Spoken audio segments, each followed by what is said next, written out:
Então, a gente vai ver agora a parte de segmentação semântica de imagem, né? Então, o que é, segmentar uma imagem? É dividir a imagem em várias classes, né? Então, como que a gente faz isso utilizando redes neurais convolucionais, né? Então, a gente tem que treinar um modelo, né? Para que ele pegue uma cena e gere uma nova cena onde cada pixel aqui representa uma classe. Então, esse é o objetivo, né? A gente pegar um modelo, passar imagens para o modelo, é, para que ele defina aqui, faça uma segmentação, é, onde cada gera um resultado onde cada pixel aqui é uma classe diferente de uso de cobertura e não mais apenas como a gente estava fazendo a classificação de imagem, a gente pegava uma imagem e dizia que essa imagem aqui é da classe rodovias, né? Não, não, essa imagem tem muito mais do que apenas uma rodovia, né? Então, aqui na segmentação, o objetivo é saber de qual pixel que é cada uma das classes. Você pode fazer isso por classificação por pixel, né? Então, ou seja, o primeiro pixel aqui, qual é a característica espectral dele, classifica como todo mundo faz aí comumente com algum algoritmo de machine learning, né? Só que quando a gente trabalha na segmentação semântica aqui, né? Depois pela estrutura da rede, vocês vão ver que a gente começa a enxergar, que a rede observa não só apenas não o valor do espectral do pixel, mas também a vizinhança, a textura, né? Todas aquelas características convolucionais que a gente consegue extrair, né? A rede de segmentação usa para definir se esse pixel aqui é de tal classe que não é, né? Então ele não enxerga apenas esse pixel aqui somente, ele vê toda a região em volta, a textura dessa área, se tem uma continuação de borda, né? Então, por isso que os modelos de uso e cobertura gerados por segmentação semântica são um pouco mais robustos, né? São mais contínuos, não tem tanto aquele pixelamento, né? Aquele é, ruído de sal e pimenta que eles falam, né? Que quando a gente tem um monte de classes aí pontilhadas, né? De pixels soltos aqui de classes, né? Em volta do, dos, de um meio de uma outra classe, né?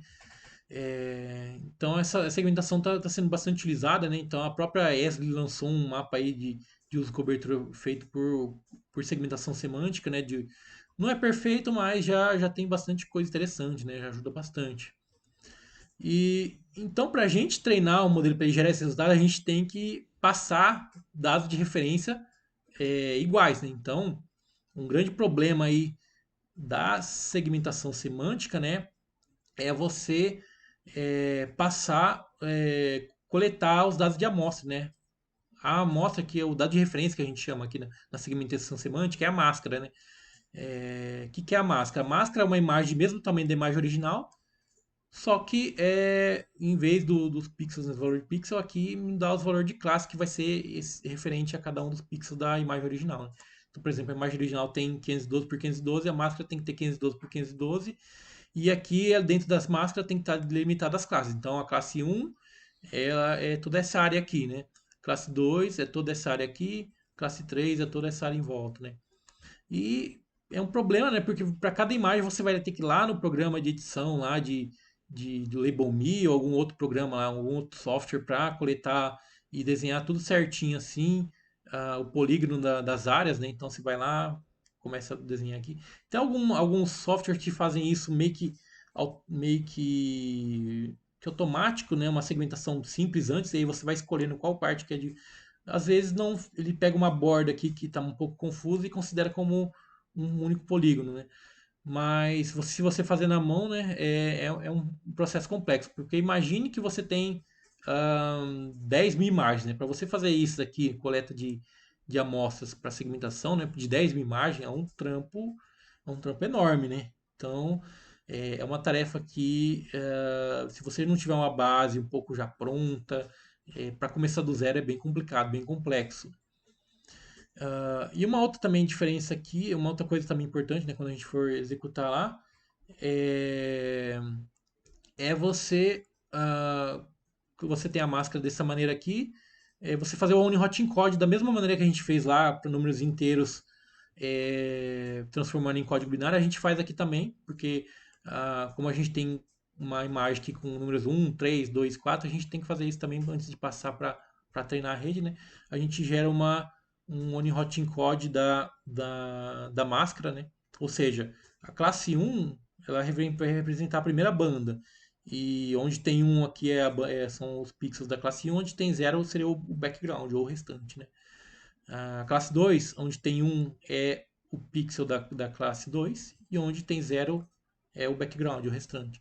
Classe 3 também, onde tem um é o pixel da classe 1, onde tem 0 da classe 3, né? E daí tem 0 restante, e assim por diante, né?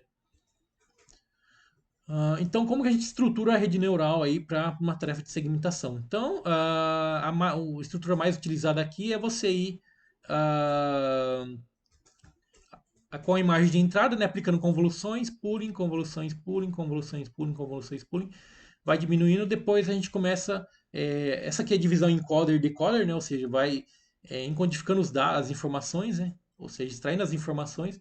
Depois a gente vai decodificando essas informações extraídas, né, ou seja, até retornar a imagem original. Então, aqui a gente utiliza convolução pooling, e aqui a gente utiliza algumas operações como um pooling, né, que é a operação contrária do pooling. O pooling a gente diminui o tamanho da imagem. O unpooling a gente aumenta o tamanho da imagem, né? E aí que também aplicando um pooling com evoluções, geralmente o upsampling é chamado de esse método de um pooling é um upsampling, né? E até chegar na última camada, né, onde a gente retorna com a imagem do tamanho da máscara, da imagem original, né? Então a última camada ele retorna e aí a gente aplica o softmax, né, todo esse pixel que ele gera aqui a representação da segmentação, né? Então essa é a estrutura básica, né, de uma rede de segmentação.